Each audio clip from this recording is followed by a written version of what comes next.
Con la presencia ahora del doctor Jorge Galiotti. ¿Qué tal, Jorge? ¿Cómo estás? ¿Qué tal, Claudio? ¿Cómo estás? Buenas tardes. Vamos a hablar del síndrome de túnel carpiano, algo que lo tiramos así, quizás mucha gente no sepa de qué se trata, pero es un dolor que se produce en la muñeca, ¿no? Es un dolor en la muñeca, generalmente en la mano, acompañado de algunos elementos como son el adormecimiento, el cosquilleo, a veces sensación quemante, y que hasta hace un par de años atrás quienes atendíamos este tipo de patología lo teníamos como un problema de la mujer en una relación de 3-1. Ajá.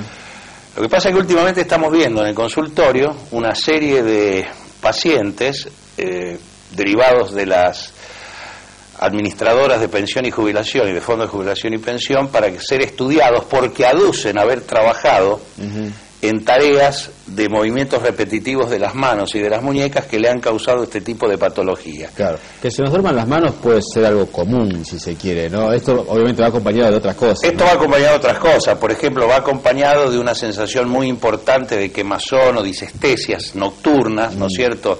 Solamente son los 3 primeros dedos de la mano, tiene que ver también con una pérdida progresiva o obnubilación de la motricidad fina. Recordar que el nervio mediano, y de paso podemos decir que es el túnel carpiano, el túnel carpiano es un túnel, ¿no es cierto?, es un estuche óseo por detrás, fibroso por delante, por donde discurre el nervio mediano, que es el que va a dar, ¿no es cierto?, la inervación o la vida a los músculos de la eminencia tenar, que es la que va a realizar la oposición, la prensa y los movimientos finos de la mano. La importancia de esto es que si no se diagnostica tempranamente, si no se hace una muy buena evaluación del paciente y lo confundimos, por ejemplo, con un problema circulatorio en el caso del adormecimiento, claro, con un problema de columna en el caso de la sensación dolorosa, esto progresa. Y entonces, como el canal del carpo tiene 4 grados, un grado 1 donde es puramente sensitivo, un grado 2 donde empieza a aparecer la dificultad motora, un grado 3 donde se suma la dificultad motora franca y un grado 4 donde hay una atrofia de la mano y una incapacidad para digitar, entonces vamos a ver que esto es muy peligroso. Y esto es lo que está pasando ahora precisamente. Nosotros tenemos un sinnúmero de pacientes de frigorífico, de los llamados operarios de playa, es decir, aquellos que despostan, desbastan, ¿no es cierto?, y realizan evisceración. El matarife, que utiliza un cuchillo en su mano derecha y un gancho en su mano izquierda, y este movimiento se hace en forma repetitiva durante años. ¿Por qué traemos este problema aquí, a ponerlo sobre la mesa? Porque nosotros ya venimos hablando durante varios programas del tema de los movimientos repetitivos, es decir, de las tareas. ¿Cuál es la importancia? La detección precoz.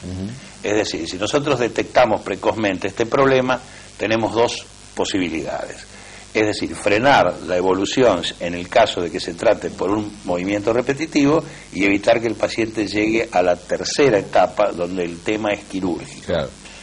Es decir, vos me preguntabas fuera de cámara, y bueno, pero se operan, sí, pero es muy difícil a un paciente, ¿no es cierto?, de este tipo, como son los de las AFJP o de las RT, decirle se tiene que operar, porque la instancia final de si se opera o no la da el paciente. Claro, porque al tener una alternativa quirúrgica la empresa podría decir OPDC, ¿no? Claro, lo que pasa que si el paciente no se quiere operar, se opta por despedirlo, ¿no es cierto? Y el paciente generalmente, después de que lo despiden, y si deja de trabajar en esa tarea y no ha llegado al grado 4 de atrofia, por desaparición del movimiento repetitivo, mejoran, ¿no es cierto? Entonces, evidentemente esta es una incongruencia, ¿no es cierto? La operación es definitiva y necesaria en el grado 4, porque eso evitará que la mano llegue a una pérdida total de la sensibilidad y fundamentalmente de la motricidad.